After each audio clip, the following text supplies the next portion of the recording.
Hi, Simon Smale, Gastroenterologist in York. Welcome to More Than Just Medicine. I thought today I'd talk about irritable bowel syndrome and diet. It's a major factor in the management of irritable bowel syndrome and is often managed a bit haphazardly. As well as that, I think diet's something which we establish at a relatively young age, and it's often difficult to change our dietary habits. But nevertheless, I think really important, particularly in people with functional gut disease, and of which irritable bowel syndrome is a type.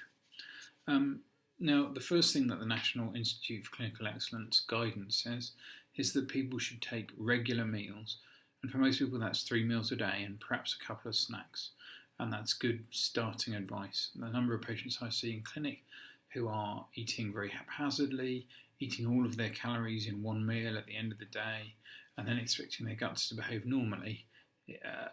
Well, if I had £1 for every time that happened. Anyway, the other thing that people should do is to not rush their meals, take their time to eat, and chew well, just as your grandparents may have told you. Missing meals and having long gaps between meals is another thing which isn't good for irritable bowel syndrome. Adequate fluid intake is really important. People should be drinking at least 8 cups of fluid a day, and whilst that may mean you go to pass water more often, that's probably better to help regulate your bowel function. And fluid is particularly important in people who have constipation, because without that fluid, the stools become harder and harder because they've got less and less water in them. Caffeine and caffeinated drinks such as tea and coffee have significant effects on gut motility. I occasionally see people with very high caffeine intakes and very erratic bowel habit as a consequence. And all those people need to do is stop drinking caffeine, and that's tea and coffee, and sometimes fizzy drinks as well, and their bowels go back to normal. Fizzy drinks. Now, fizzy drinks on their own contain a lot of gas, they can cause bloating, and people should try and avoid them, as well as avoiding alcohol, which also has some pretty toxic effects on the gut and upon gut motility. For example, we know that alcohol in low concentration, like beer, tends to increase the motility of the gut, and so tends to provoke in certain individuals diarrhea, even in relatively small amounts sometimes. It may be helpful for some people to think about adjusting the amount of fibre in their diet. Now, that's a hugely individual thing. When I was at medical school 20 years ago, the standard treatment for people with irritable bowel was to be encouraged to have more fibre. And it's clear now that that's not always the right answer. Some people actually need less fibre. But one of the things to do is to try increasing and decreasing the amount of fibre in the diet and assessing what the effect of that is on your gut and bowel function. Now, there's also different kinds of fibre, and the insoluble fibre, the kind of brown fibre, tends to get to the colon and ferment. You find that in lots of vegetables, parsnips, artichokes, for example. And the suggestion is that you should try and avoid the insoluble fibre. And if you are going to increase fibre, eat more soluble fibre. And that may help. But play around with it and see what happens. Often people ask about processed foods. Now, that depends on the food, clearly, but processed foods contain quite a lot of resistant starch in some cases, not in all, but in some cases. Now, resistant starch is starch starch is basically a big carbohydrate molecule. It gets to the colon undigested if it's resistant, and then that again can cause bloating and discomfort.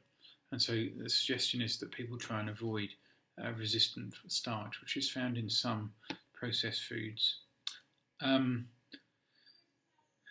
People who have diarrhea predominant irritable bowel, and some people have constipation, in which case they may need a bit more fibre and more fluids, and some people have diarrhoea, in which case they're emptying their bowels too often with relatively liquid stools, may find they benefit from avoiding things like sorbitol, which is a sugar found in chewing gum and certain slimming and diabetic products. So that's worth avoiding. Some pills can provoke irritable bowel syndrome. So commonly metformin is one which I often see, and even omeprazole. Sometimes they, in people who are predisposed to get symptoms of IBS, they can exacerbate diarrhoea. People who have wind and bloating should think about increasing the oat content of their diet. Perhaps also some linseed can sometimes help the wind and the bloating.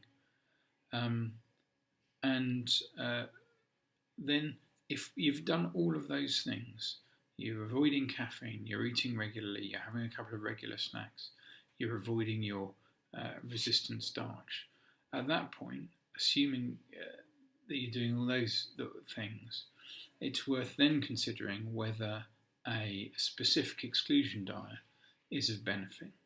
And there are various different kinds of exclusion diet about which the dietitians know far more than I.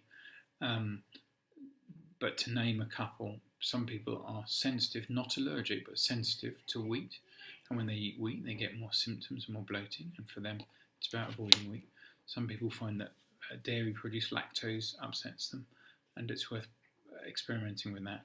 And other people find a thing called a low FODMAP diet is of benefit.